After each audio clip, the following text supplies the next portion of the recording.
Our story today is called A Horseman in the Sky. It was written by Ambrose Bierce. Here is Roy Depew with the story.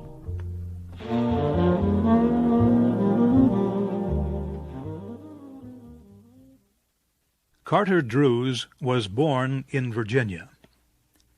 He loved his parents, his home, and the South. But he loved his country, too. And in the autumn of 1861, when the United States was divided by a terrible civil war, Carter Druse, a Southerner, decided to join the Union Army of the North. He told his father about his decision one morning at breakfast. The older man looked at his only son for a moment, too shocked to speak. Then he said, "As of this moment, you are a traitor to the South. Please don't tell your mother about your decision. She's sick, and we both know she has only a few weeks to live." Carter's father paused, again looking deep into his son's eyes. "Carter," he said, "no matter what happens, be sure you always do what you think is your duty." Both Carter Druse and his father left the table that morning with broken hearts. And Carter soon left his home and everyone he loved to wear the blue uniform of the Union soldier. One sunny afternoon, a few weeks later, Carter Druse lay with his face in the dirt by the side of a road. He was on his stomach, his arms still holding his gun. Carter would not receive a medal for his actions. In fact, if his commanding officer were to see him, he would order Carter shot immediately. For Carter was not dead or wounded. He was sleeping while on duty. Fortunately, no one could see him. He was hidden by some bushes growing by the side of the road. The road Carter Druse had been sent to guard was only a few miles from his father's house. It began in a forest down in the valley and climbed up the side of a huge rock. Anyone standing on the top of this high rock would be able to see down into the valley. And that person would feel very dizzy looking down. If he dropped a stone from the edge of this cliff, it would fall for 600 meters before disappearing into the forest in the valley below. Giant cliffs, like the one Carter lay on, surrounded the valley. Hidden in the valley's forest were 5 Union regiments, thousands of Carter's fellow soldiers. They had marched for 36 hours. Now they were resting. But at midnight they would climb that road up the rocky cliff. Their plan was to attack by surprise an army of Southerners camped on the other side of the cliff. But if their enemy learned about the Union Army hiding in the forest, the soldiers would find themselves in a trap with no escape. That was why Carter Druse had been sent to guard the road. It was his duty to be sure that no enemy soldier, dressed in gray, spied on the valley where the Union Army was hiding. But Carter Druse had fallen asleep. Suddenly, as if a messenger of fate came to touch him on the shoulder, the young man opened his eyes.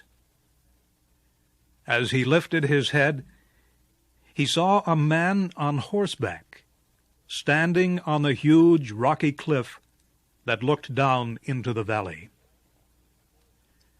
The rider and his horse stood so still that they seemed made of stone.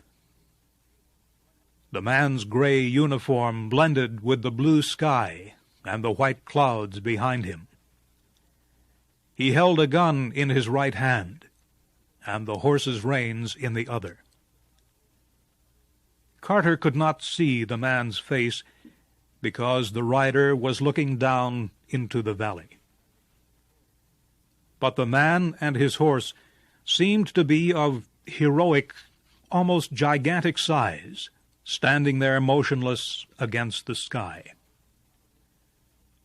Carter discovered he was very much afraid, even though he knew the enemy soldier could not see him hiding in the bushes.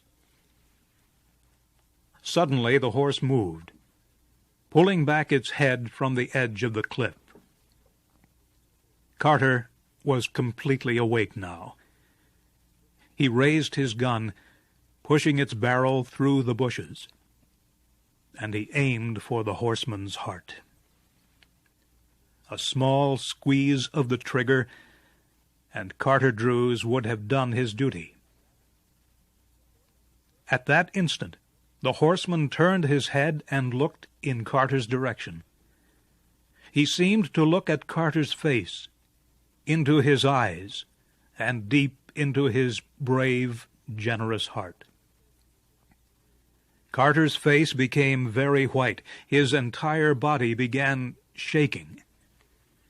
His mind began to race, and in his fantasy, the horse and rider became black figures, rising and falling in slow circles against a fiery red sky. Carter did not pull the trigger.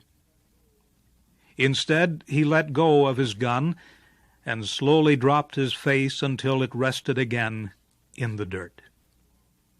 Brave and strong as he was, Carter almost fainted from the shock of what he had seen.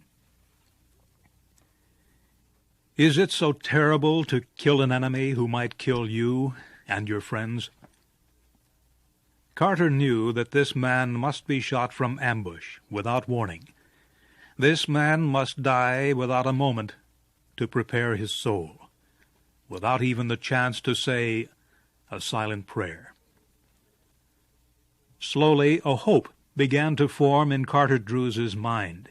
Perhaps the Southern soldier had not seen the Northern troops. Perhaps he was only admiring the view. Perhaps he would now turn and ride carelessly away. Then Carter looked down into the valley so far below. He saw a line of men in blue uniforms and their horses slowly leaving the protection of the forest. A foolish Union officer had permitted his soldiers to bring their horses to drink at a small stream near the forest, and there they were in plain sight. Carter Druse looked back to the man and horse standing there against the sky. Again he took aim, but this time he pointed his gun at the horse. Words rang in his head, the last words his father ever spoke to him. No matter what happens, be sure you always do what you think is your duty. Carter Druse was calm as he pulled the trigger of his gun.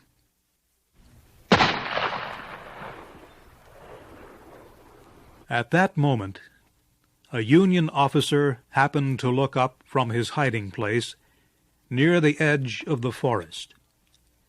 His eyes climbed to the top of the cliff that looked over the valley. Just looking at the top of the gigantic rock so far above him made the soldier feel dizzy. And then the officer saw something that filled his heart with horror. A man on a horse was riding down into the valley through the air. The rider sat straight in his saddle. His hair streamed back, waving in the wind. His left hand held his horse's reins, while his right hand was hidden in the cloud of the horse's mane. The horse looked as if it were galloping across the earth. Its body was proud and noble. As the frightened Union officer watched this horseman in the sky, he almost believed he was witnessing a messenger from heaven, a messenger who had come to announce the end of the world. The officer's legs grew weak, and he fell. At almost the same instant, he heard a crashing sound in the trees. The sound died without an echo, and all was silent. The officer got to his feet, still shaking. He went back to his camp, but he didn't tell anyone what he had seen. He knew no one would ever believe him. Soon after firing his gun, Carter Druse was joined by a Union sergeant. Carter did not turn his head as the sergeant kneeled beside him. "Did you fire?" the sergeant whispered. "Yes." "At what?" "A horse. It was on that rock. It's not there now. It went over the cliff." Carter's face was white, but he showed no other sign of emotion. The sergeant did not understand. "See here, Druse," he said after a moment's silence, "why are you making this into a mystery? I order you to report. Was there anyone on the horse?" "Yes." "Who?" My father."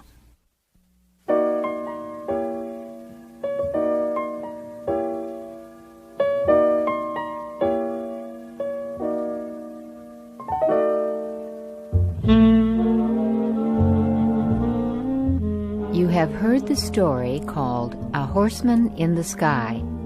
It was written by Ambrose Bierce and adapted for special English by Donna DeSanctis.